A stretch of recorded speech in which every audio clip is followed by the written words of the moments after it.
काबिल एहतराम मेरी माँओं और बहनों, अस्सलामु अलैकुम वरहमतुल्लाहि वबरकातुह।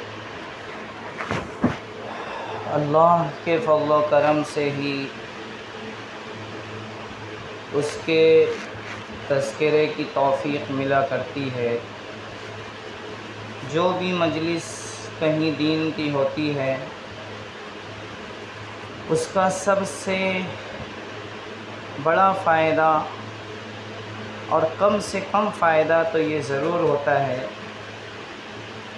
कि दिल में एक चुभन पैदा हो जाती है, दिल में एक ज़िंदगी बदलने का जज्बा पैदा हो जाता है, एक एहसास पैदा हो जाता है कि मैं कुछ भी नहीं हूँ, अभी तो बहुत कुछ बाकी है, अभी तो बहुत कुछ करना है, मैं इतना अच्छी ज़िंदगी नहीं गुज़ार पा रहा, अभी तो और भी अच्छी ज़िंदगी गुज़ारना है।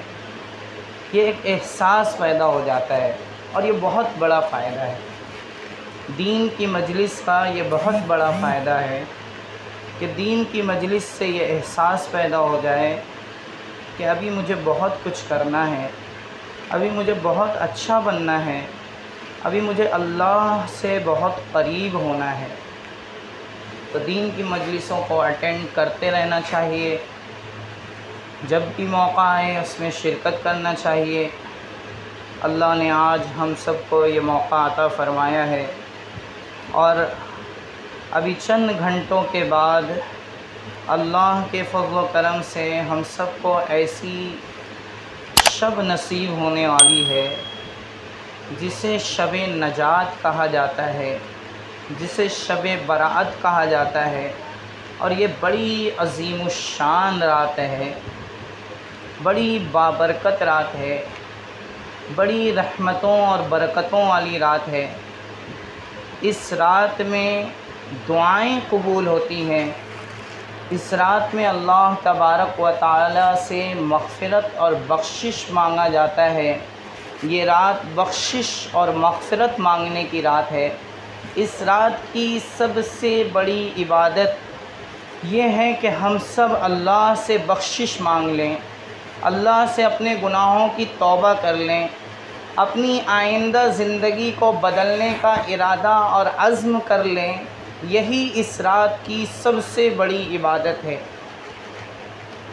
और जिसकी बख्शिश हो जाए उसकी अल्लाह से दोस्ती लग जाती है, जिसकी तौबा कबूल हो जाती है, जिसको अल्लाह ताला माफ़ फरमा देते हैं, तो उसकी अलामत ये होती है कि उसका अगला दिन ये पिछले दिन से बेहतर हो जाता है, उसका हर आने वाला दिन पिछले दिन से बेहतर होता चला जाता है। वो हर दिन का पक्का नमाजी और रोज़ाने का नमाजी बन जाता है, वो हमेशा का नमाजी बन जाता है। जिसकी माफ़ी हो जाए, जिसकी बख्शिश हो जाए, फिर वो अल्लाह का दोस्त बन जाता है।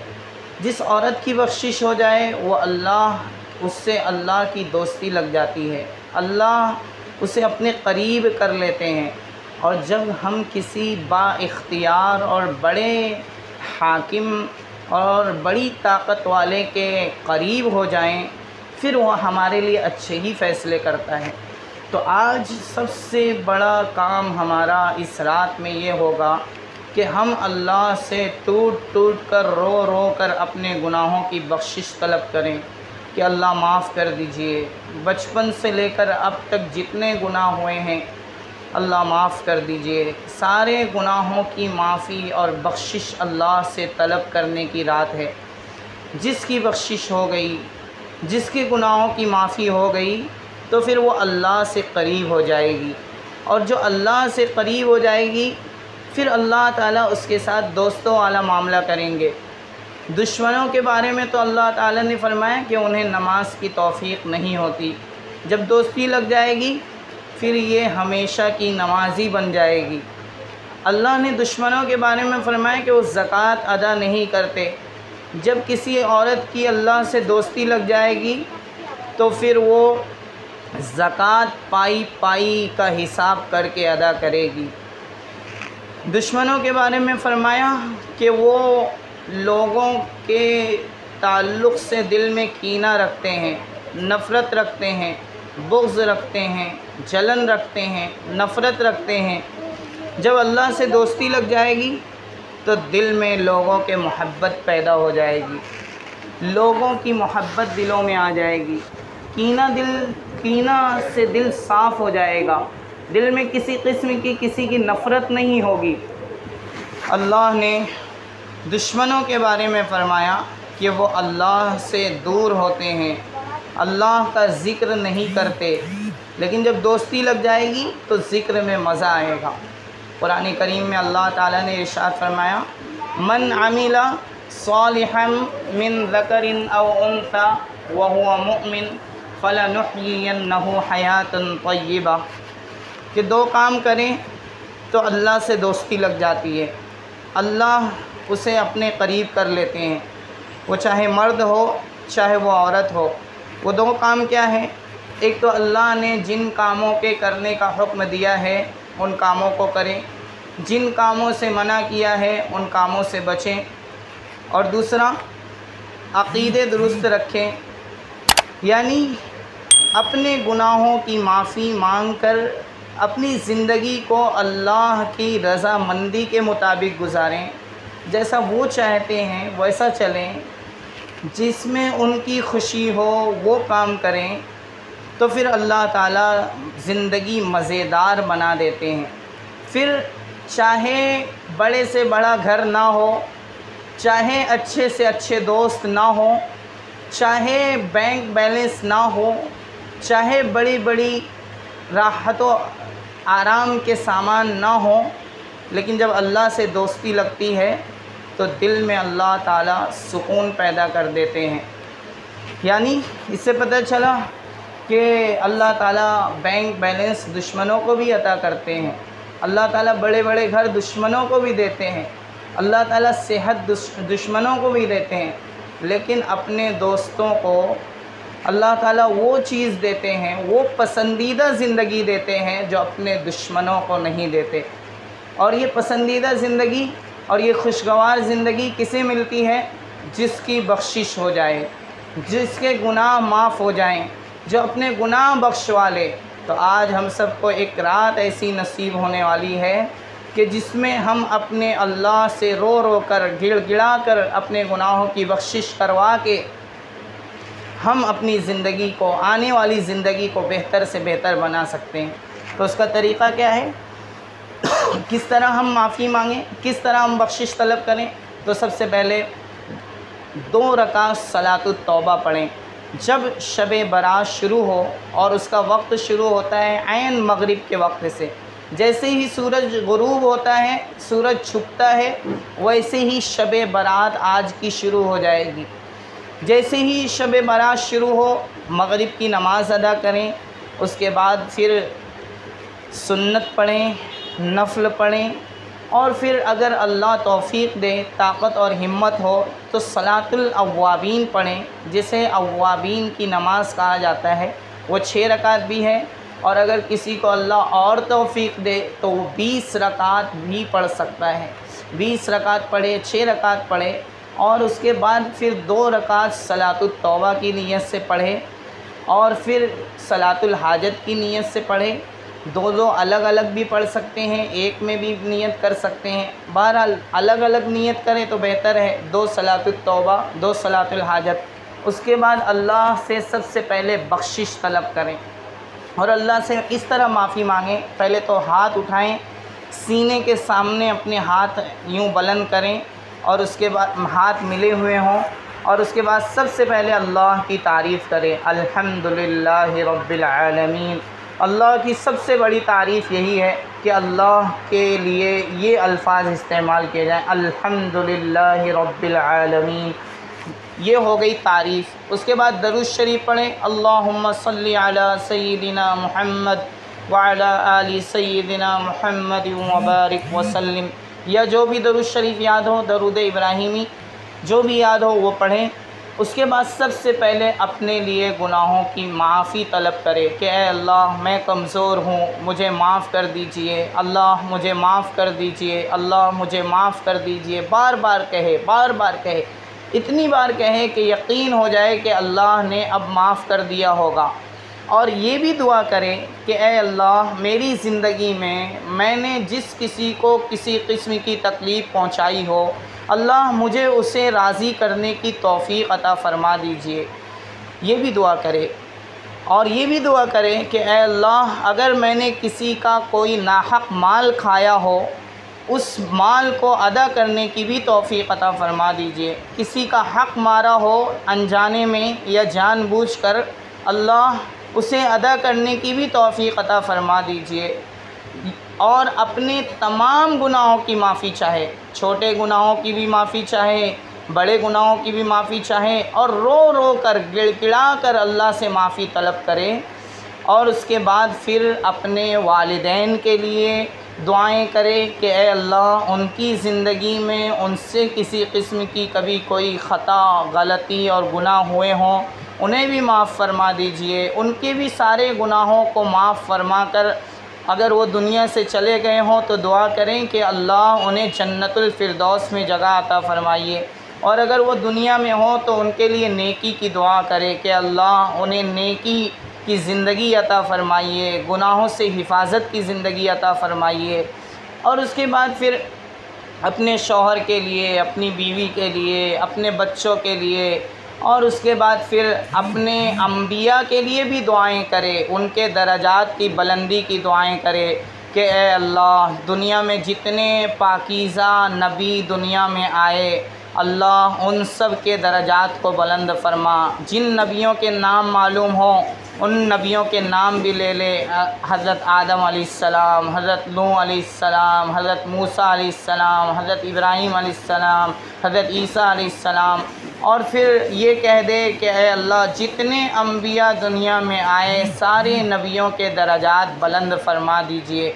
फिर उन नबियों का साथ देने वाले जो सहाबा थे उनके लिए दुआएं करें कि ए अल्लाह, जिन लोगों ने बुरे हालात में बड़ी मशक्क़तें सहकर, बड़ी तकलीफ़ों के बावजूद अपने वक्त के नबियों का साथ दिया, उन पर ईमान लाए, ऐ अल्लाह उनकी भी बख्शिश फ़रमा, उनके भी जन्नतुल फिरदौस में जगह अता फ़रमा।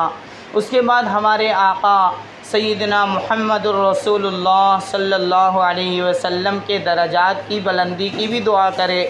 और ये भी दुआ करे कि अल्लाह, हमारे आका सल्लल्लाहु अलैहि वसल्लम के हाथ से जामे कौसर पीना हम सबको नसीब फ़रमा दे। ये भी दुआ करे कि अल्लाह, नबी पाक सल्लल्लाहु अलैहि वसल्लम की शफ़ाअत क़यामत के दिन हम सबको नसीब फ़रमा दे। उसके बाद नबी अकरम अलैहिस्सलातु वस्सलाम के जो दोस्त थे सहाबा जिनको कहा जाता है, और जिन लोगों ने ईमान की हालत में आप पर ईमान लाए, जिन औरतों ने ईमान की हालत में ज़िंदगी गुजारी, आपको देखा, ईमान की हालत में आपका दीदार किया और फिर ईमान की हालत में उनकी वफ़ात हुई, उनके लिए भी दुआएं करें। ऐ अल्लाह तमाम सहाबा और सहाबियात के गुनाहों को माफ़ फरमा और ऐ अल्लाह उनके दरजात को बुलंद फरमा। उसके बाद दुनिया के जितने औलियाए किराम दुनिया में आए, तमाम औलियाए किराम के लिए दुआएं करें कि ऐ अल्लाह तमाम औलियाए किराम के दरजात को बुलंद फरमा, उनकी लग़्ज़िशों को, ख़ताओं को माफ़ फरमा और उनके फ़यूज़ व बरक़ात हम सब को अता फ़रमा। उसके बाद दुनिया के तमाम उलमाए किराम के लिए दुआ करें कि ऐ अल्लाह जिन लोगों ने आपके दीन का इल्म हासिल किया हुआ है, उनके गुनाहों को भी माफ़ फरमा और उनके दरजात को बुलंद फरमा। जो उलमा दुनिया में ज़िंदा हैं, अल्लाह उनके गुनाहों को भी माफ़ फरमा, और जो उलमा दुनिया से चले गए, अल्लाह उनके गुनाहों को भी माफ़ फरमा और उनके लिए जन्नतुल फिरदौस में जगह अता फ़रमा। उसके बाद फिर अपने दोस्त व अहबाब के लिए दुआ करें कि ऐ अल्लाह मेरे जितने ताल्लुक़ वाले हैं उन तमाम लोगों को दुनिया और आखिरत में आफ़ियत अता फ़रमा, दुनिया भी अच्छी कर दे, मौत भी उनकी अच्छी आए, आखिरत भी उनकी अच्छी हो और जन्नत में उनका दाखिला हो। उसके बाद अपने पड़ोसियों के लिए भी दुआ करे कि ऐ अल्लाह मेरे पड़ोसियों को दुनिया और आखिरत की खैर व बरकत अता फ़रमा, आपस में प्यार व मोहब्बत के साथ ज़िंदगी गुज़रे। उसके बाद फिर तमाम तरह की दुआएं करने के बाद आखिर में फिर दरूद शरीफ पढ़कर दुआएं मुकम्मल कर ले। ये दुआ करने का तरीक़ा है। इस तरह जब दुआ की जाएगी तो फिर आने वाला साल बेहतर से बेहतर होगा। आने वाले साल के लिए भी दुआएं करें कि ऐ अल्लाह हमारे लिए आने वाले साल को अमन, चैन, सुकून वाला बना देना, और अगर ये साल हमारा आखिरी साल हो तो हमें नेकियों की खूब तौफ़ीक़ देना और अपने आप को गुनाहों से बचाने की तौफ़ीक़ देना कि ये निगाहें गुनाह न करें, ये कान गलत और गुनाह की बातें न सुनें, ये ज़बान किसी किस्म की बुरी बात न करे, गाली, गीबत, चुगलखोरी और इस तरह के जितने ज़बान के गुनाह हैं सबसे ये ज़बान महफूज रहे, शर्मगाह से किसी किस्म का गुनाह न हो और पेट में किसी किस्म का हराम माल न जाए। ये सारी दुआएं जो जो याद आए सारी दुआएं अल्लाह के सामने पेश करने की आज की रात है जो हम सबको नसीब होने वाली है। और एक बहुत बेहतरीन नमाज है जिसे सलातुत तस्बीह कहा जाता है, वो भी सीख लें, समझ लें। उसका सबसे बड़ा फ़ायदा ये है कि अल्लाह ताला उस 4 रकात सलातुत तस्बीह पढ़ने के नतीजे में सारे गुनाहों को माफ़ फरमा देते हैं। अपने चचा से नबी अलैहिस्सलातु वस्सलाम ने कहा था कि चचा जान अगर अल्लाह तौफ़ीक़ दे तो ज़िंदगी में एक बार ज़रूर इस नमाज़ को पढ़ लेना। पहले तो कहा कि चचा अगर आपको तौफ़ीक़ हो तो रोज़ाना ये बेहतरीन नमाज़ पढ़ लिया करो, इससे छोटे बड़े बचपन से लेकर जवानी बल्कि आखिरी वक्त तक के सारे गुनाह माफ़ हो जाते हैं। छोटे बड़े, रात में किए हुए, दिन में किए हुए, छुप कर किए हुए, लोगों के सामने किए हुए, ज़बान के, आँखों के, कान के, शर्मगाह के, पेट के, दिमाग के गंदे ख़यालात और सारे गुनाह जो जो गुनाह इंसान सोच सकता है या कर सकता है, सारे गुनाहों की माफ़ी इस एक नमाज से हो जाती है। उस नमाज का नाम है सलातुत तस्बीह। उसका तरीक़ा मैं बता देता हूँ शॉर्ट में।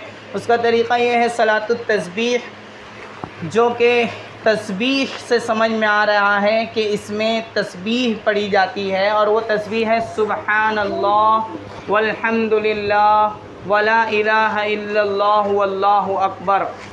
एक रिवायत में है कि वल्लाहु अकबर के बाद वला हौला वला कुव्वता इल्ला बिल्लाह, ये भी मिला लें, और अगर ना भी मिलाएं तो भी कोई हरज नहीं। अगर मिला लें तो वला हौला वला कुव्वता इल्ला बिल्लाह, इल्ला बिल्लाहिल अलिय्यिल अज़ीम भी अगर कर ले तो कोई हरज नहीं, और इल्ला बिल्ला तक पढ़े तब भी कोई हरज नहीं। इसका तरीक़ा ये है कि ये 4 रकात नमाज है और पढ़ी इस तरह जाएगी कि सबसे पहले तकबीर तहरीमा कहकर हाथ बांध लिया जाएगा, और उसके बाद सना के बाद सना सुब्हानकल्लाहुम्मा व बिहम्दिका पूरा पढ़ने के बाद फिर ये 10 मरतबा पढ़ा जाए या 15 मरतबा। पहले 15 मरतबा पढ़ लिया जाए सुब्हानल्लाहि वल्हम्दुलिल्लाह वला इलाहा इल्लल्लाहु वल्लाहु अकबर, सिर्फ़ इतना ही, या वला हौला वला कुव्वता इल्ला बिल्लाह। ये 15 मरतबा पढ़ा जाए और हाथ बंधे हुए हों, अंदाज़े से गिने या अपनी उंगली दबाती रहे। हर एक मरतबा पढ़ने पर उंगली दबाती जाए, जितनी मरतबा होता जाए उंगली दबाकर अंदाज़ा लगाती जाए। अपनी उंगलियों से शुमार न करे, उंगलियां दबाकर अंदाज़ा करे, या जिस तरह हो सके उस तरह कर ले, लेकिन किसी किस्म की हरकत नहीं की जा सकती, इसमें उंगलियों से गिना नहीं जा सकता। अंदाज़े से ही 15 मरतबा पढ़ना है। फिर सूरह फातिहा पढ़े, फिर कोई सूरत मिलाए, उसके बाद फिर 10 मरतबा फिर पढ़े। यही सूरत मिलाने के बाद रुकू में जाने से पहले 10 मरतबा यही तस्बीह पढ़ना है, जिसे सुवम कलिमा तमजीद भी कहा जाता है। सुब्हानल्लाहि वल्हम्दुलिल्लाहि वला इलाहा इल्लल्लाहु वल्लाहु अकबर वला हौला वला कुव्वता इल्ला बिल्लाहिल अलिय्यिल अज़ीम। ये 10 मरतबा पढ़े, कितना हुआ? 15, 10, 25। उसके बाद रुकू में जाए, रुकू की तस्बीह पढ़े सुब्हान रब्बियल अज़ीम, सुब्हान रब्बियल अज़ीम, सुब्हान रब्बियल अज़ीम। रुकू की तस्बीह 3 मरतबा या 5 मरतबा पढ़ने के बाद फिर 10 मरतबा वो तस्बीह पढ़े सुब्हानल्लाहि वल्हम्दुलिल्लाह। कितना हो गया? 15, 10, 25, 10, 35 हो गया। फिर रुकू से उठने के बाद तहमीद करे, यानी पहले तो समी अल्लाहु लिमन हमीदा कहे, फिर रब्बना लकल हम्द कहे, उसके बाद फिर 10 मरतबा वही तस्बीह पढ़े। कितना हो गया? 45।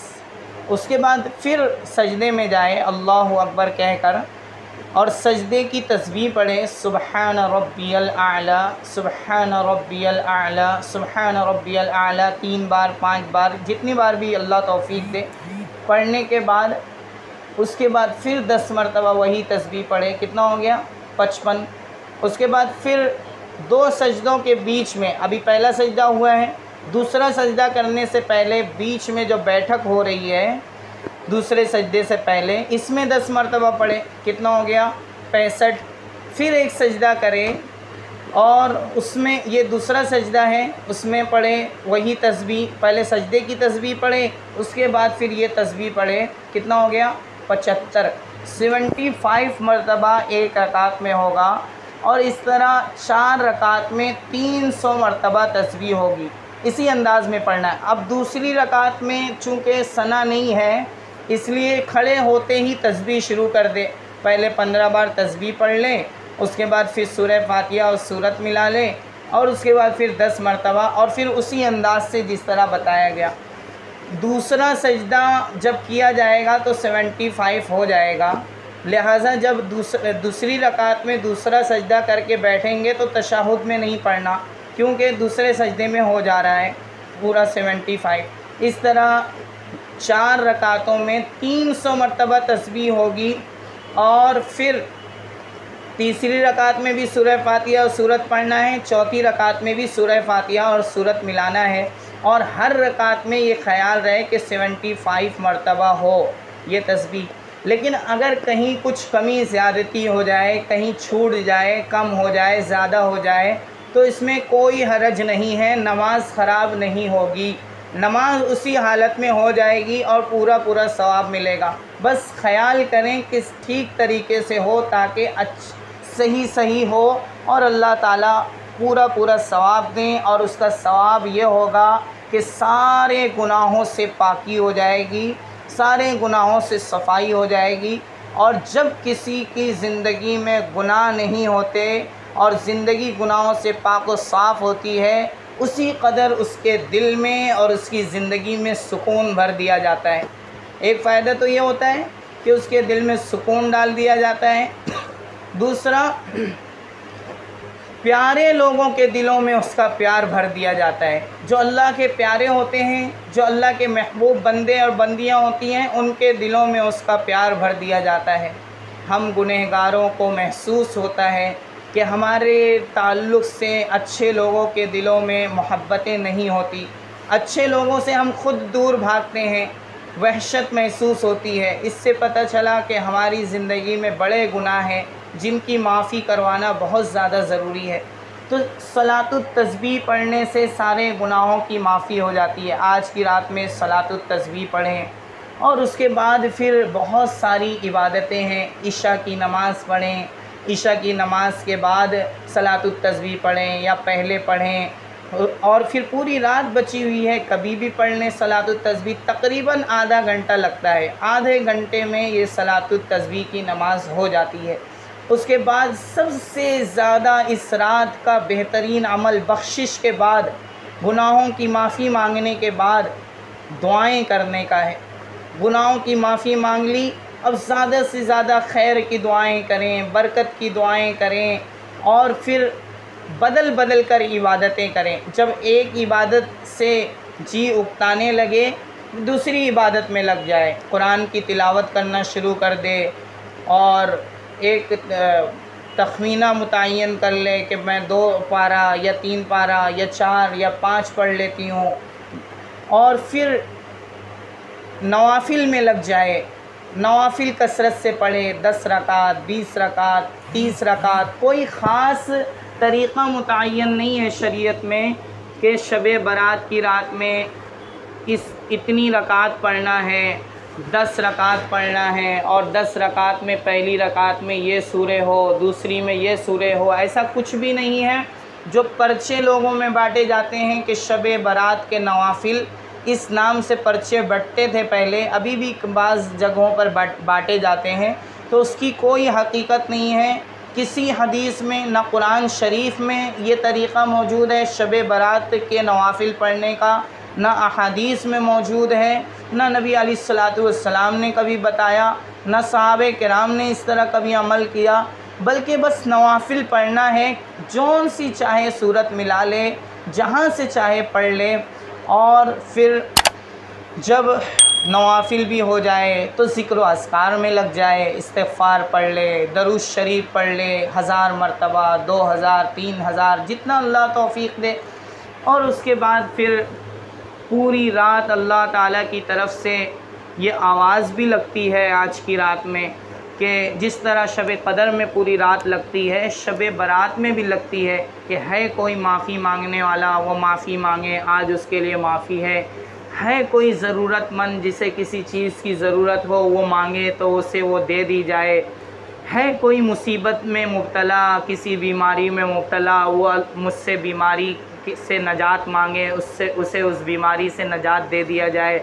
तो ये आवाज़ भी लगती है। इसलिए अपनी ज़िंदगी के ताल्लुक़ से सारी ज़रूरतें याद कर कर के मांगे, बदल बदल कर इबादतें करें। नवाफिल पढ़ें, फिर तिलावत कर ले, फिर ज़िक्र अस्कार में लग जाए, फिर दुआएं कर ले। दुआ का अमल आखिरी में रखे, सारी इबादतों के बाद दुआएं करे, और हर ज़रूरत से मुताल्लिक़ दुआएं मांगे, अपने लिए, अपने बच्चों के लिए, अपने वालिदैन के लिए, अपने रिश्तेदारों के लिए। तो ये ख़ास 2 अमल जो इस रात का है, एक तो बख्शिश मांगने का और एक अपनी ज़रूरत मांगने का। इस तरह ये रात अगर गुजार दी जाए तो फिर आने वाला साल और आने वाली ज़िंदगी की काया पलट जाए, पुरसुकून ज़िंदगी बन जाए, खुशगवार ज़िंदगी बन जाए, मज़ेदार ज़िंदगी बन जाए, और ऐसी ज़िंदगी जैसी जन्नत में होगी, खुशगवार। जिसे अल्लाह ताला जन्नत में दाखिल करना चाहते हैं, उसको दुनिया ही में जन्नत जैसी ज़िंदगी अता फ़रमाते हैं। यानी उसकी ज़िंदगी में अगर बहुत सारे राहतों आराम के सामान ना भी हो, दिल में सुकून होता है, जन्नत जैसा सुकून होता है। उसका कोई साथी ना भी हो, उसका कोई दोस्त ना भी हो, उसके दोस्त अहबाब, रिश्तेदार और उससे मिलने जुलने वाले उसके पास ना भी बैठे हों, तब भी उसके दिल में सुकून भरा होता है, बेचैनी नहीं होती, परेशानी नहीं होती, टेंशन नहीं होता। जब अल्लाह से दोस्ती लगती है, और दोस्ती लगाने का तरीक़ा बता दिया कि गुनाहों से माफ़ी मांग कर और तौबा करके ज़िंदगी गुजारी जाए कि अब आइंदा मैं नमाज़ नहीं छोड़ूंगी। अगर मैं कुछ नमाज़ें पढ़ती थी तो अब सारी नमाज़ें पढ़ूंगी।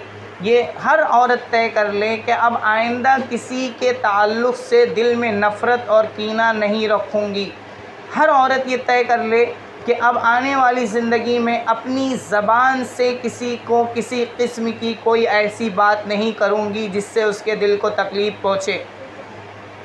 तो उसकी अल्लाह से दोस्ती लग जाती है। यानी बख्शिश मांगना और उसके साथ तौबा करना। गुनाहों से माफ़ी मांगने को इस्तिग़फ़ार कहते हैं कि ये कह लिया जाए कि अल्लाह मेरे सारे गुनाहों को माफ़ फरमा। तो जब ये कह लिया जाए सच्चे दिल से तो गुनाहों से माफ़ी हो जाती है। अगर फिर किसी वजह से उस गुनाह में या किसी गुनाह में बंदा या बंदी पड़ गए तो फिर भी अल्लाह ताला नाराज़ नहीं होते, बल्कि अल्लाह ताला तो खुश होते रहते हैं कि बंदा अपनी कमज़ोरी के बावजूद गुनाह में पड़ता है, फिर मेरी तरफ़ आके माफ़ी मांगता है। अल्लाह ताला कहते हैं कि अगर कोई बंदा या बंदी इस तरह करते हैं कि गुनाह से माफ़ी मांगते हैं और फिर गुनाह में पड़ जाते हैं, फिर माफ़ी मांगते हैं, फिर गुनाह में पड़ जाते हैं और ये सिलसिला पूरी ज़िंदगी चलता है, तो अल्लाह ताला कहते हैं कि मैं ऐसे बंदे और बंदी को माफ़ करता रहूँगा, चाहे पूरी ज़िंदगी वो गुनाह करते रहें। यानी इस तरह ये अमल अल्लाह को बहुत पसंद है। ये ना सोचें कि गुनाह हो जाते हैं लिहाजा माफ़ी मांगने का क्या फ़ायदा। नहीं, जब भी गुनाह हो जाए, गुनाह तो होगा, इंसानी कमज़ोरी की बिना पर, ख्वाहिशात की और जज्बात की बिना पर और शैतान और नफ्स के हर एक इंसान के साथ लगे होने की वजह से गुनाह हर एक से होगा। लेकिन गुनाह के बाद जो सबसे बेहतरीन अमल है वो है तौबा। जब भी गुनाह हो जाए फ़ौरन तौबा, जब भी गुनाह हो जाए फ़ौरन तौबा और इस्तिग़फ़ार कि अल्लाह मुझे माफ़ फरमा दीजिए, अल्लाह अब नहीं करूँगी, अल्लाह अब नहीं करूँगी। ये अदा अल्लाह को बहुत पसंद है। और अगर किसी को ये ख़ासियत और ये आदत नसीब हो जाए तो उसकी ज़िंदगी पुरसुकून हो जाए, उसकी ज़िंदगी से बीमारियां भी ख़त्म हो जाएं, टेंशन भी ख़त्म हो जाएं, डिप्रेशन भी ख़त्म हो जाए और ज़िंदगी की सारी मुसीबतें और तकलीफ़ें दूर हो जाएं। तो आज की रात को गुजारने का सबसे बेहतरीन तरीक़ा ये है कि गुनाहों से माफ़ी मांग कर और मुख्तलिफ़ नमाज़ें पढ़ते हुए, नवाफ़िल पढ़ते हुए, तिलावत करते हुए, ज़्यादा से ज़्यादा ज़िक्र व अज़कार करते हुए, दरूद शरीफ पढ़ते हुए, अपनी इन इबादतों को करते हुए इस रात को गुजारें। और चंद बातों का ख़याल रखें। चंद गुनाह ऐसे हैं जो हमसे ज़िंदगी गुजारते हुए हो जाते हैं और अल्लाह ताला ने अपने हबीब सल्लल्लाहु अलैहि वसल्लम की ज़बानी ये कहलवाया है कि जिससे ये गुनाह हो जाएगा उसकी इस रात में बख्शिश नहीं होगी। बख्शिश कितना बड़ा अमल है, बख्शिश कितना बड़ा इनाम है। अभी आपने सुना कि बख्शिश होने के बाद अल्लाह से दोस्ती लग जाती है, और जिसकी अल्लाह से दोस्ती लग जाए अल्लाह उसके हर काम के ज़िम्मेदार बन जाते हैं। फरमाया अल्लाहु वलियुल्लज़ीना आमनू, अल्लाह सही सच्चे पक्के ईमान वाले मर्द और औरतों के दोस्त हो जाते हैं। और जब कोई किसी का दोस्त होता है तो उसकी खुशी और गमी में शरीक होता है, बल्कि उसकी गमी को ख़त्म करने की कोशिश करता है और उसकी खुशी में इजाफ़े का सबब बनता है। तो अल्लाह ताला भी जब किसी के दोस्त हो जाते हैं तो फिर उसकी ज़िंदगी में गम नहीं आने देते, उसकी ज़िंदगी में टेंशन नहीं आने देते। तो बख्शिश कितना बड़ा इनाम है। तो लेकिन चंद ऐसी ख़राब आमाल हैं जिनकी बिना पर इस रात में जिसके अंदर ये चंद आमाल हों उसकी बख्शिश नहीं होती। तो हमें उन आमाल को जानना है और फिर उनसे बचने की कोशिश करना है। और अगर उनमें से कोई अमल हमसे हो गया हो तो अगर मौका हो तो उस अमल को अपनी ज़िंदगी से ख़त्म कर दे। वो क्या है? सबसे पहला ख़तरनाक अमल जिसकी वजह से बख्शिश से महरूमी हो जाती है वो है शिर्क। शिर्क क्या है? शिर्क ये है कि हम अल्लाह के बराबर किसी को कर दें, अल्लाह के बराबर किसी की ताज़ीम करें, एहतराम करें, अल्लाह के बराबर किसी को समझें, अल्लाह के बराबर किसी ज़ात को बाइख्तियार समझें कि वो भी हमारी ज़रूरतें पूरी कर सकता है जैसे अल्लाह कर सकता है। जैसे हम अल्लाह से मांगते हैं फ़लाँ नबी या वली से भी मांग सकते हैं। जैसे हमारी ज़रूरतें अल्लाह पूरी करते हैं फ़लाँ नबी और वली भी पूरी कर सकते हैं। जैसे अल्लाह को पुकारा जाता है या अल्लाह, वैसे किसी नबी या वली को पुकारा जाए मदद के लिए कि या रसूल, या नबी, या अली अल मदद, इस तरह के अल्फाज कहना ये सब शिर्क है। और जो शिर्क करेगा, जिससे शिर्क हो जाए तो फिर उसकी इस रात में बख्शिश नहीं होगी। पहले वो शिर्क से तौबा करे कि आइंदा कभी ये गुनाह नहीं होगा, आइंदा कभी शिर्क नहीं होगा। तो शिर्क से अपने आप को पाक व साफ़ करे, ये तौबा करे कि आइंदा कभी शिर्क नहीं होगा। अल्लाह मुझे शिर्क से बचा ले, शिर्क की गंदगी से, गुनाह से माफ़ फरमा दे। इस शिर्क के अमल को अगर कभी मुझसे अनजाने में हुआ तो सबसे पहले तो इस रात में शिर्क से माफ़ी चाहे, क्योंकि अगर शिर्क की हालत में अनजाने में भी चाहे अगर शिर्क हो गया और इसी हालत में दुनिया से कोई निकल गया और अल्लाह के पास पहुंच गया तो अल्लाह ने कहा है कि सारे गुनाह माफ़ कर दूंगा। लेकिन शिर्क चूँकि मेरी तौहीन है, शिर्क ये है कि तुमने किसी और को मेरे बराबर किया हुआ है और इसमें मेरी बेइज्जती है और मैं अपनी बेइज्जती बर्दाश्त नहीं कर सकता, लिहाजा अल्लाह ताला शिर्क करने वाले की माफ़ी नहीं करेंगे। इसलिए शिर्क से भी तौबा करें कि अल्लाह कभी अनजाने में अगर कभी खुदा न खास्ता मुझसे शिर्क हुआ हो, शिरकिया अमल हुआ हो, शिरकिया कोई जुमला मुझसे निकला हो, अल्लाह मुझे माफ़ कर दीजिए, अल्लाह मैं तौबा करती हूँ। तो शिर्क से तौबा सबसे पहले करें, क्योंकि शिर्क करने वाले की इस रात में बख्शिश नहीं होगी। और दूसरा गुनाह जिसकी वजह से इस रात में बख्शिश नहीं होगी वो है कीना परवरी, यानी किसी की नेमत देखकर जलना भुनना कि उसे ये नेमत क्यों मिल गई, उससे छीन क्यों नहीं जाती, उसे क्यों मिली है मुझे क्यों नहीं मिलती, ये है कीना।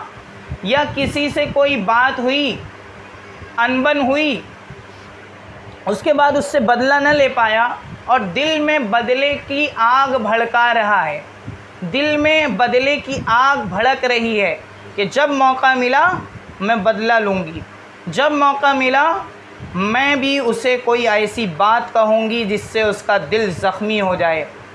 तो दिल में किसी की नफ़रत पकाना, दिल में किसी की नफ़रत की आग भड़काना, इसे कहते हैं कीना।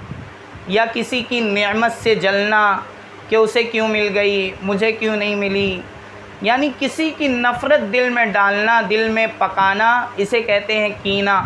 और ये जन्नत में नहीं होगा, यानी कोई जन्नती किसी जन्नती से आपस में कीना नहीं रखेगा, बल्कि कीना ये जहन्नमी अमल है। और जन्नती अमल क्या है कि सीने को कीने से पाक रखा जाए, अपने सीने को कीने से पाक रखा जाए। तो जो औरत भी अपने सीने को कीने से पाक रखेगी वो जन्नती है और उसकी इस रात में यकीनन बख्शिश होगी। और ऐसा तजुर्बा है कि मर्द से ज़्यादा औरतों को आपस में कीना हो जाता है, आपस में नफ़रतें हो जाती है। इसलिए ख़ास तौर पर आप लोग कीने से ज़रूर अपने आप की माफ़ी चाहें कि अल्लाह हमारे दिल में अगर किसी का कीना हो तो ख़त्म कर दीजिए। और कीना ख़त्म करने का तरीक़ा उलमा ने ये बयान किया है कि जिसका कीना और जिसकी जलन और जिसकी नफ़रत दिल में आ गई है तो उसको हदिया और तोहफ़ा भेज दे, उसको गिफ्ट पेश कर दे और उसके पीठ पीछे उसके लिए दुआएं करे और लोगों के सामने उसकी तारीफ़ करे। जिसका कीना और नफ़रत दिल में आए उसको पहला काम ये कि गिफ्ट दे, और दूसरा काम ये है कि लोगों से उसकी तारीफ़ करे, और तीसरा काम यह है कि उसकी पीठ पीछे अल्लाह से उसकी खैर ख्वाही की दुआएं करे कि अल्लाह उसे और तरक्की अता फरमा। ये करने से दिल से उस शख्स का जो कीना है और जो नफ़रत बैठी हुई है वो ख़त्म हो जाती है। ये बेहतरीन तरीक़ा है। कभी ज़िंदगी गुजारते हुए आपस में रहने वालों को एक दूसरे का कीना हो जाता है, बेहतरीन तरीक़ा है। कीना से भी आज की रात तौबा कीजिए ताकि आज की रात हमें भी बख्शिश अता हो जाए, जो बहुत बड़ी दौलत है। और तीसरा जो सबसे बड़ा गुनाह है जिसकी वजह से इस रात में बख्शिश जो अल्लाह का बहुत बड़ा इनाम है उससे महरूमी हो जाती है, वो है वालिदैन की नाफरमानी। वालिदैन की नाफरमानी क्या है?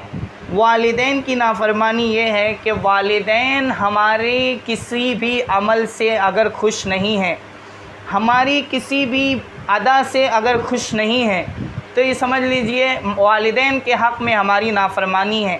अगर हम अपने वालिदैन को तकलीफ़ पहुंचाते हैं, उनकी बात नहीं मानते और उनके काम वक्त पर नहीं करते, यहाँ तक कि अगर नवाफिल भी हम पढ़ रहे हों और वालिदैन आवाज़ दे दें और हम नमाज़ पढ़ने में मशगूल हों, तो नवाफिल छोड़कर अपने वालिदैन की आवाज़ पर लब्बैक कहना ज़रूरी है। अगर इस तरह नहीं किया गया तो हम समझ लीजिए नाफरमान हैं। तो वालिदैन के नाफरमान की भी इस रात में बख्शिश नहीं होती। वालिदैन का फरमाबरदार कौन है? जिससे उसके वालिदैन दिल से खुश हों कि ये मेरा बच्चा हर मौके पर, ये मेरी बच्ची हर आवाज़ पर लब्बैक कहती है, मेरी सारी बातें मानती, दिल से कहे। वैसे ज़बान से तो हर माँ बाप कह देते हैं कि मेरा बच्चा बहुत अच्छा है, लेकिन दिल से अगर कोई माँ बाप किसी औलाद से राज़ी हों तो ये समझ लीजिए कि वो औलाद फर्मा बरदार है। और ये माँ बाप की फर्मा बरदारी इतना ज़रूरी है कि दुनिया को भी अगर जन्नत बनाना हो तो वालिदैन की फर्मा बरदारी इंतहाई ज़रूरी है। आखिरत में जन्नत तो बिना माँ बाप के रज़ामंदी के मिल ही नहीं सकती, क्योंकि अल्लाह ताला ने माँ के कदमों के नीचे जन्नत रखी है। यानी अपने आप को इतना ज़लील कर लो, माँ के कदमों में गोया अपने आप को बिछा दो, तब तुम्हें जन्नत मिलेगी। इतना ज़लील करने के बाद माँ के सामने अपने आप को इतना ज़्यादा आजिज़ और इतना उसका फर्मा बरदार बनाने के बाद फिर जन्नत मिलती है कि उसको तकलीफ़ पहुँचाना तो दूर की बात, उफ़ और ऊँ जैसे कलिमात भी ना कहे। जैसे हम कह देते हैं किसी को ऊँ जैसे कलिमात कहना भी माँ बाप के सामने हराम है। माँ के सामने भी इस तरह के कलिमात कहना, इस तरह का कोई लफ्ज़ कहना और बाप के सामने भी कहना ये हराम है। बल्कि हर मौके पर उनकी उनको खुशी पहुँचाने की कोशिश करे, उनकी दिलजुई की कोशिश करे, तो फिर ये है वालिदैन की फर्मा बरदारी। और फिर वालिदैन जब दुआएं देते हैं तो दुनिया भी जन्नत बन जाती है और आखिरत भी जन्नत बन जाती है। और बाप तो जन्नत का दरवाज़ा है। यानी अगर बाप की रज़ामंदी नहीं है, बाप नाराज़ है, तो फिर जन्नत में बग़ैर दरवाज़े के कैसे कोई जा सकता है? जन्नत में दरवाज़े लगे हैं और बाप को जन्नत का दरवाज़ा करार दिया गया है। यानी अगर जन्नत मिलेगी तो बाप की रज़ामंदी से ही मिलेगी। नबी अलैहिस्सलातु वस्सलाम ने फरमाया कि बाप की रज़ामंदी रब की रज़ामंदी है। यानी अगर तुम ये जानना चाहते हो कि अल्लाह तुमसे खुश है या नहीं, तो ये देख लो कि तुम्हारा बाप तुमसे खुश है या नहीं। तुम्हारा बाप तुमसे हर वक्त शिकायत करता रहता है, लोगों से हर वक्त शिकायत करता रहता है, तो कैसे वो खुश होगा? उसकी खुशी कहाँ है? तो फिर अल्लाह भी तुमसे खुश नहीं है।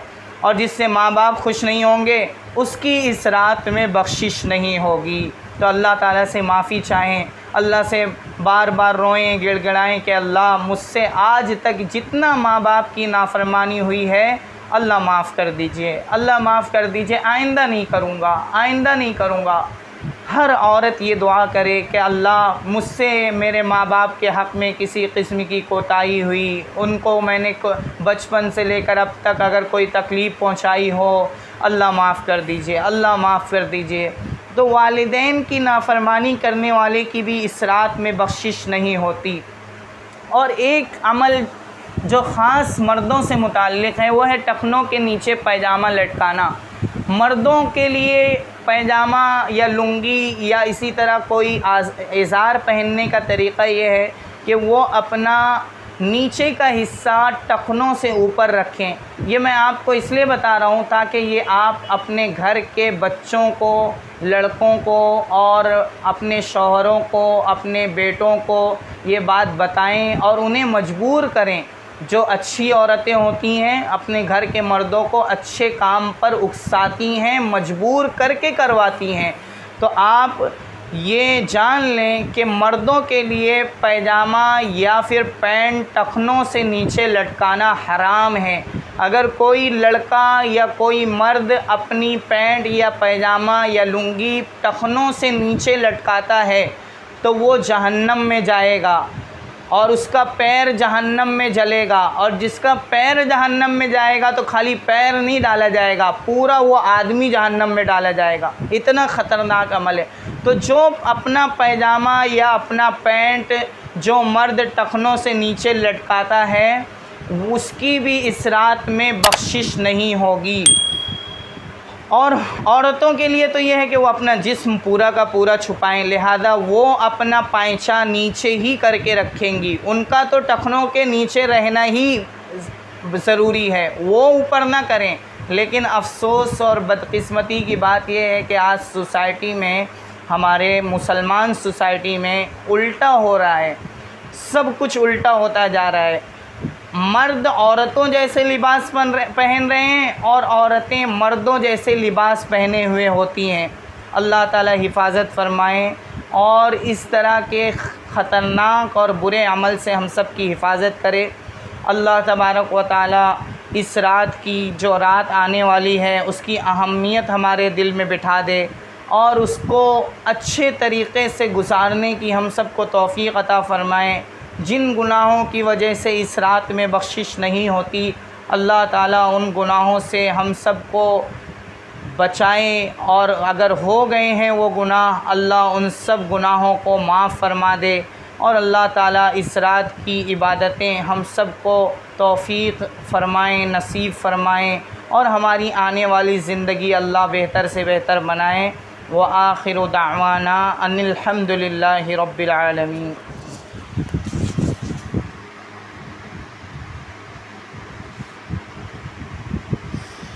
चंद मिनट बाकी हैं, दुआ कर लें। अल्लाह ताला हम सब को हमारी इन बातों को कबूल फ़रमाएँ और हम सब के लिए अल्लाह इन बातों को दुनिया और आखिरत की तरक्की का ज़रिया बनाएँ। दुआ के लिए हाथ उठा लें, दरूद शरीफ पढ़ लें। सबसे पहले अल्लाह की तारीफ़ करें, अल्हम्दुलिल्लाहि रब्बिल आलमीन। अल्लाहुम्मा सल्लि अला सय्यिदिना मुहम्मद व अला आलि सय्यिदिना मुहम्मद व बारिक व सल्लिम। रब्बना आतिना फ़िद दुनिया हसना व फ़िल आखिरति हसना व क़िना अज़ाबन नार। अल्लाह हम सब के तमाम गुनाहों को माफ़ फ़रमा दीजिए। अल्लाह उन गुनाहों को भी माफ़ फ़रमा दीजिए जो हमसे अनजाने में हुए, उन गुनाहों को भी माफ़ फ़रमा दीजिए जो हमने जानबूझकर किए हैं और अब तक करते चले आ रहे हैं। अल्लाह हम बहुत कमज़ोर हैं, माफ़ फ़रमा दीजिए। अल्लाह माफ़ फ़रमा दीजिए। अल्लाह आपका तो काम ही है माफ़ करना, अल्लाह आपकी आदत है माफ़ करना, आप माफ़ करके खुश होते हैं। अल्लाह अगर आपने हम सब को माफ़ कर दिया तो अल्लाह हमारा भी काम बन जाएगा, हमारी भी बात बन जाएगी, हमारी भी बिगड़ी बन जाएगी। अल्लाह हम सब को माफ़ करके खुश हो जाइए। अल्लाह माफ़ कर दीजिए। अल्लाह हम सब बहुत गुनहगार हैं, बचपन से लेकर अब तक गुनाहों में ज़िंदगी गुज़र रही है। अल्लाह माफ़ कर दीजिए। अल्लाह मुझे भी माफ़ फ़रमा दीजिए, मेरे वालिदैन को भी माफ़ फ़रमा दीजिए। अल्लाह वालिदैन के तमाम गुनाहों को माफ़ फ़रमा दीजिए। अल्लाह जिनके वालिदैन दुनिया से जा चुके हैं, अल्लाह उनके लिए मग़फ़िरत और बख्शिश के फ़ैसले फ़रमा दीजिए। अल्लाह उनके लिए जन्नतुल फिरदौस के फ़ैसले फ़रमा दीजिए। अल्लाह जिनके वालिदैन दुनिया में हैं, अल्लाह उन्हें उनकी क़दर नसीब फ़रमा दीजिए। अल्लाह जब तक वालिदैन ज़िंदगी में होते हैं क़दर नसीब नहीं होती, जब दुनिया से चले जाते हैं तो हर एक को उनकी क़दर आती है। अल्लाह हम सब को वालिदैन की अपनी ज़िंदगी में ही क़दर नसीब फ़रमा दीजिए। अल्लाह वालिदैन को खुश करने की हमें तौफ़ीक़ अता फ़रमाइए। अल्लाह उन्हें हमने अब तक जो नाराज़ किया हुआ है, अल्लाह उससे हम तौबा करते हैं। आइंदा अपने वालिदैन को हमेशा खुश रखने की कोशिश करेंगे। अल्लाह हम हमारे वालिदैन को दुनिया और आखिरत की रहमतें और बरकतें अता फ़रमा दीजिए। अल्लाह बचपन में उन्होंने जिस तरह मोहब्बतों के साथ, शफ़क़तों के साथ, प्यार और मोहब्बत के साथ हम सब को पाला है, अल्लाह हमारे वालिदैन के लिए भी इस उम्र में उनके लिए आप सहारा बन जाइए। अल्लाह उनकी तमाम तकलीफ़ों को, बीमारियों को, रंज गम को, दुख टेंशन को, डिप्रेशन को, किसी भी किस्म की तकलीफ़ और आफ़त को अल्लाह उन तक आने न दीजिए। अगर आ गई हैं तो ख़त्म कर दीजिए। अल्लाह अपने फ़ज़ल व करम से मोहम्मद सल्लल्लाहु अलैहि वसल्लम के सदक़े इस रात में मिलने वाली नेमतें और इनाम और बख्शिश हम सब को अता फ़रमा दीजिए। अल्लाह आज की रात बहुत ज़्यादा बेहतरीन तरीक़े से गुज़ारने की तौफ़ीक़ अता फ़रमा दीजिए। अल्लाह आज की रात फ़ैसले होते हैं, अल्लाह हम सब के लिए खैर के फ़ैसले फ़रमा दीजिए। अल्लाह आने वाला साल हमारे लिए हर तरीक़े से बेहतर हो। अल्लाह हम कमज़ोर हैं, गुनहगारी की ज़िंदगी गुज़ारते हैं, लेकिन आप तो ताकतवर हैं, आप तो माफ़ करने वाले हैं, आप तो इनाम देने वाले हैं, आप तो अमन चैन सुकून देने वाले हैं, आप आफ़ियत देने वाले हैं, आप रहम व करम करने वाले हैं। अल्लाह अपने फ़ज़ल व करम से आने वाला साल हम सब के लिए बेहतरीन बना दीजिए। अल्लाह रिज़्क़ की वुसाअत वाला साल बना दीजिए। अल्लाह खैर व बरकत वाला साल बना दीजिए। अल्लाह आने वाला साल अगर हम सब के लिए ज़िंदगी का आखिरी साल हो तो अल्लाह हम सब के लिए आखिरी साल और उसके जो लम्हात हम सब के लिए बचे हैं, जो अय्याम बचे हैं, उसको अपनी रज़ामंदी और अपनी ख़ुशी के मुताबिक गुज़ारने की तौफ़ीक़ अता फ़रमा दीजिए। अल्लाह अपने फ़ज़ल व करम से मोहम्मद सल्लल्लाहु अलैहि वसल्लम के सदक़े आने वाले साल में किसी किस्म की बेबरकती से, ज़मीनी आसमानी आफ़तों से, बीमारियों से अल्लाह हम सब की हिफाजत फ़रमा दीजिए। अल्लाह अपने फ़ज़ल व करम से मोहम्मद सल्लल्लाहु अलैहि वसल्लम के सदक़े हम सब को सेहत अता फ़रमाइए, आफ़ियत अता फ़रमाइए, इफ़्फ़त और पाकदामनी की ज़िंदगी अता फ़रमाइए, क़नाअत नसीब फ़रमाइए। अल्लाह हम में से जिसको जिस किसी किस्म की ज़रूरत हो, जिसकी कोई दिल की हाजत हो, अल्लाह जिसकी कोई ज़रूरत हो, अल्लाह उसे पूरा कर दीजिए। अल्लाह आज की रात हम सब को अपनी ज़रूरतें मांगने की तौफ़ीक़ अता फ़रमा दीजिए और तमाम ज़रूरतों को अल्लाह पूरा फ़रमा दीजिए। अल्लाह जिसकी ज़िंदगी में किसी किस्म की कोई मुश्किल हो, मुसीबत हो, दूर फ़रमा दीजिए। अल्लाह मुश्किलात को हल फ़रमा दीजिए। अल्लाह तंगी को दूर फ़रमा दीजिए। अल्लाह जिसके पास अगर घर ना हो उसे घर अता फ़रमा दीजिए। जिसके पास माल ना हो अल्लाह उसे माल अता फ़रमा दीजिए। जिसके पास औलाद ना हो अल्लाह उसे औलाद अता फ़रमा दीजिए। अल्लाह जिसके पास उसका जोड़ा ना हो उसे जोड़ा अता फ़रमा दीजिए। अल्लाह अपने फ़ज़ल व करम से जिसकी जो ज़रूरत हो पूरा कर दीजिए। और अल्लाह आज की रात अपने शायान शान जैसा आप चाहते हैं वैसा हम सब से गुज़रवा दीजिए और फिर पूरा साल और फिर पूरी ज़िंदगी और फिर आखिरी दम तक हमें वैसा रहने की तौफ़ीक़ अता फ़रमा दीजिए जैसा आप चाहते हैं, ताकि हम दुनिया में भी सुकून की ज़िंदगी गुजारें और मौत भी हमारी सुकून और इज़्ज़त वाली और खुशगवार हो और मरने के बाद भी हम सब के लिए जन्नत का फ़ैसला फ़रमा दीजिए। जो मांगा अता फ़रमा दीजिए, जो नहीं मांग सके हम सब के लिए मांगना ज़रूरी था वो भी अता फ़रमा दीजिए। ऐ अल्लाह हम सब की ज़िंदगी में खैर व बरकत पैदा फ़रमा दीजिए, घरों में खैर व बरकत पैदा फ़रमा दीजिए, आपस में प्यार व मोहब्बत पैदा फ़रमा दीजिए। अल्लाह अपने फ़ज़ल व करम से सारी दुआएं कबूल फ़रमा लीजिए।